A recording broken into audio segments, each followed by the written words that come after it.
How one man managed to keep living for 30 years after a grim diagnosis.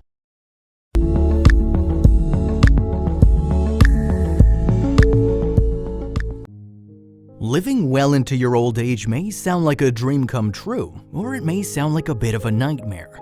When you're as healthy as Stamatis Moraitis, however, living past 100 is nothing to scoff at. The veteran who survived a civil war, a civil rights movement, and a terminal diagnosis received the wildest news when he returned to the hospital 30 years after doctors thought he'd be dead. Stamatis, we'll call him Stam for short, was a Greek soldier back in the 1940s, and in the midst of the fighting was shot in the arm. Needing extensive medical treatment to survive, Stam was sent to the United States. Stam managed to escape over to Turkey, where he convinced the Queen Elizabeth troopship to allow him on board. From there, he journeyed across the Atlantic and landed in New York, all with an arm that desperately needed attention.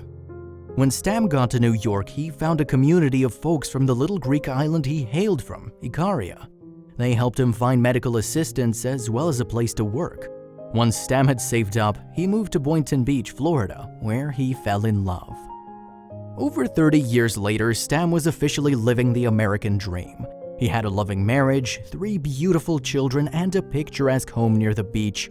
However, the stairs in his house were starting to strain Stam's lungs. Worried about his shortness of breath, Stam headed to the doctor's office. They performed x-rays and 9 different doctors concluded that Stam had lung cancer. For a man in his 60s, this could mean very little time to live. They gave Stam 9 months. With such a heavy diagnosis, Stam was torn. Should he stay in America and start chemotherapy? Should he be near his children in case things went south? Ever faithful to his homeland, Stam instead decided to go back to the island he was born. On Ikaria, there was a cemetery overlooking the Aegean Sea where Stam's ancestors were buried. Stam decided he'd like to join them under the oak trees for the rest of time. Plus, a funeral in the US? That'd cost thousands, and Stam wanted to leave his family with some money. Surprisingly, Stam's elderly parents were still alive and well. His mother and wife helped take care of him as he became weaker and weaker. His old friends came by to visit and reconnect, which lifted Stam's spirits. But then, something strange happened. Stam was beginning to feel stronger. He was moving and breathing better. He even managed to garden some vegetables. Still, Stam didn't think he'd live long enough to see his seeds grow. At least his wife could enjoy them, he thought. Sure enough, Stam managed to live long enough to enjoy his fully grown vegetables. He continued doing garden work and interacting with his old community. He played dominoes and frequented local taverns. The 9-month mark soon passed, as did the years. Stam continued working on his garden all on his own. Soon he built extensions on his parents' home so his children could visit from the US. And 35 years later, Stam was officially cancer-free. The surprising part?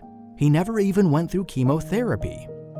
Without drugs, treatments, or therapy, Stam was cured. How could this be? According to experts, the best thing Stam did for himself was return home. And no, it wasn't nostalgia that brought him back to his health.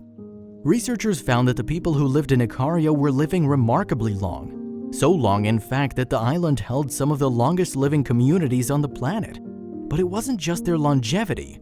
Ikarians were actually healthier than the rest of the world. Ikarians were winning when it came to disease survival.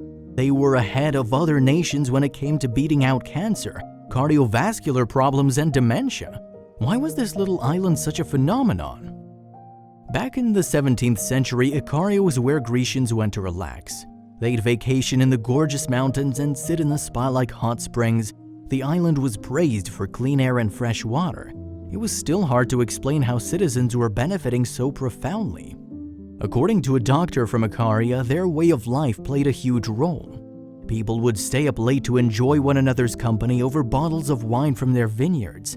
They'd nap often, keep loose business hours, and ignore time. Was that all it really took to live past 100?